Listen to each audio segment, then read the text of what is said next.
আপনিও থাকলেও ভালো, না থাকলেও ভালো। মাইকালা একলা থাকলে আমার জন্য যথেষ্ট করে, সে মাইকালা কই।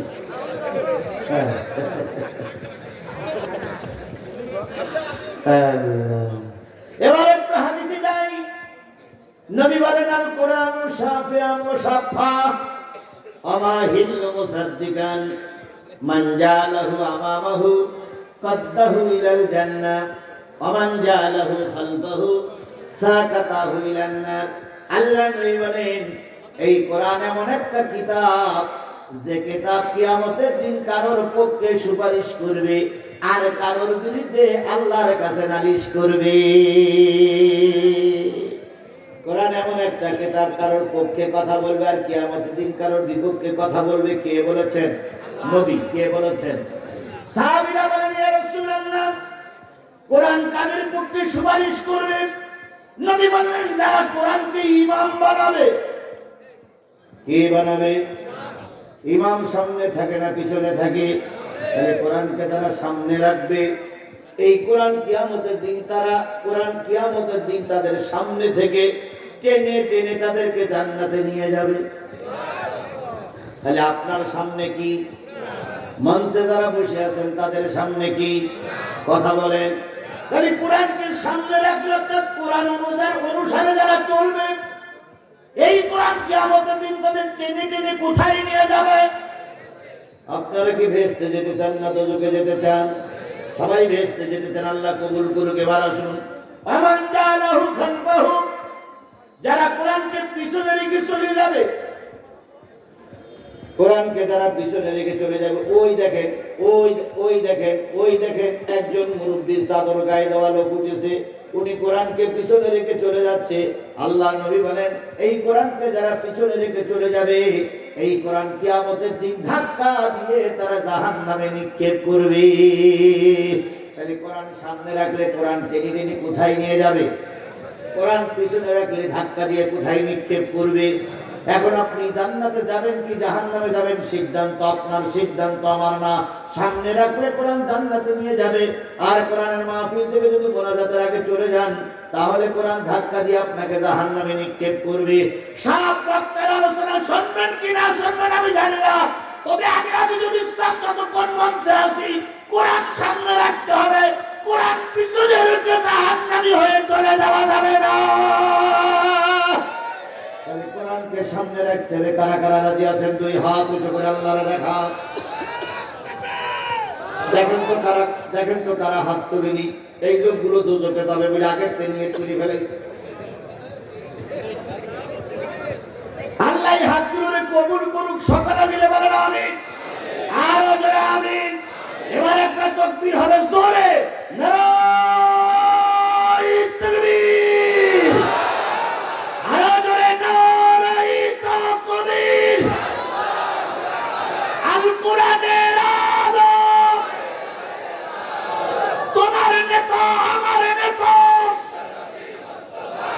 মাশাআল্লাহ। আল্লাহ হাতগুলোরে কবুল করুক। সমাধান চাও যদি জীবনে মরণে, ফিরে যাও খুঁজে নাও চোখ রাখো কোরআনে। সমাধান চাও যদি জীবনে মরণে, ফিরে যাও খুঁজে নাও চোখ রাখো কোরআনে। এ বাণী সকলের নয় শুধু মুমিনের। কথা বলেন, কথা বলেন, কথা বলেন। এ বাণী সকলের নয় শুধু মুমিনের, যারাই চলবে মেনে ফল পাবে কোরআনের। ঘরে বলো কিংবা রাস্তে বলো, ঘরে বলো কিংবা রাস্তে বলো, অশান্তি দূর করে শান্তি আনে। সমাধান সমাধান চাও যদি জীবনে মরণে, ফিরে যাও খুঁজে নাও চোখ রাখো কোরআনে।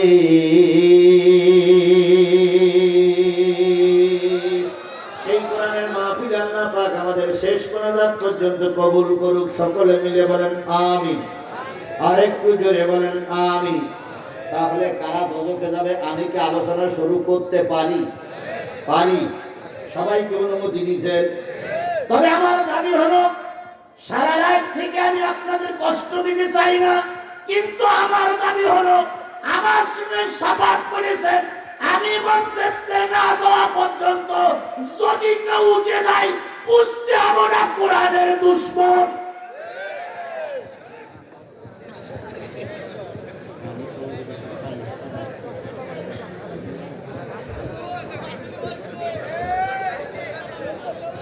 কি হয়েছে?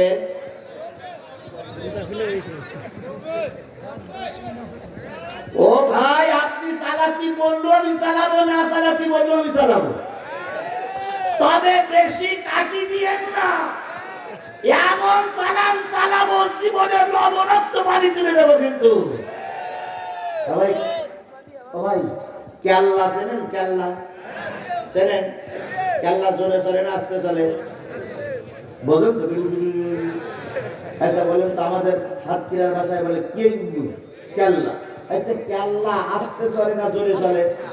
এখন পিছন দিক থেকে কেউ যদি বলে এই কেল্লা জোরে চল, জোরে চল, ও কি করবে? এমন গোলটি পাকাবে ভাই, ও যত ধাক্কা দেবেন তত আরো জোর হবে। আমি আমার গতিকে চলছি, গতিকে চলতে দেন, বেশি পিছন দিক থেকে নাড়াচাড়া করেন না।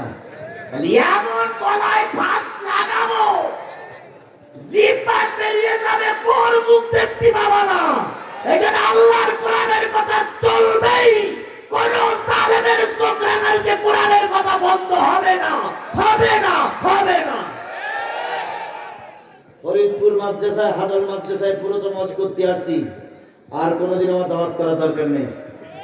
তবে আজকে হত্যা করে যাবো রে ভাই, 10 বছর চালু থাকবে।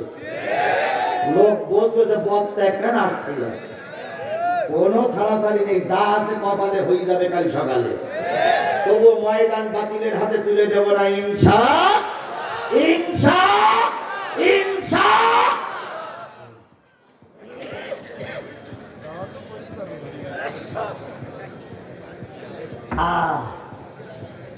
গনসুরা কথা বলেন আরো জোরে।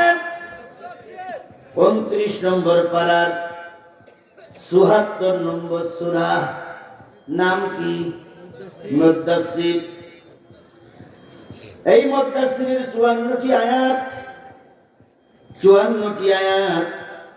এরপরে হলো 2টা রুকু। 54টা আয়াতের ভিতর থেকে আমরা আপনাদের সামনে তেলাওয়াত করেছি, 40, 41, 42, 43, 44, 45। তাহলে কয়টা? 40, 41, 42, 43, 44, 45। কয়টা?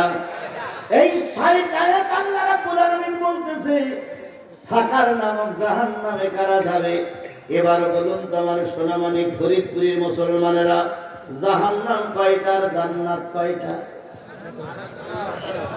জাহান্নাম কয়টা? 7টা। জান্নাত কয়টা? 8টা। 8টা জান্নাত, 7টা জাহান্নাম। জাহান্নামের ভিতরে একটা জাহান্নাম আছে, নাম হলো ওয়াইল। আরেকটা জাহান্নাম আছে হুতামা। আরেকটা জাহান্নাম আছে জাহান্নাম, তার নাম। আরেকটা জাহান্নামের নাম হলো সাকার। 7টা জাহান্নাম যখন আল্লাহ রেডি করবে, এক একটা জাহান্নামের দরজা দিয়ে এক এক দল ঢুকবে। সব এক জাহান্নামের দরজা দিয়ে ঢুকবে না, এক একটা দরজা দিয়ে এক এক দল ঢুকবে। ওর ভিতরে সাকার নামক জাহান্নাম দিয়ে এক দল লোক ঢুকবে।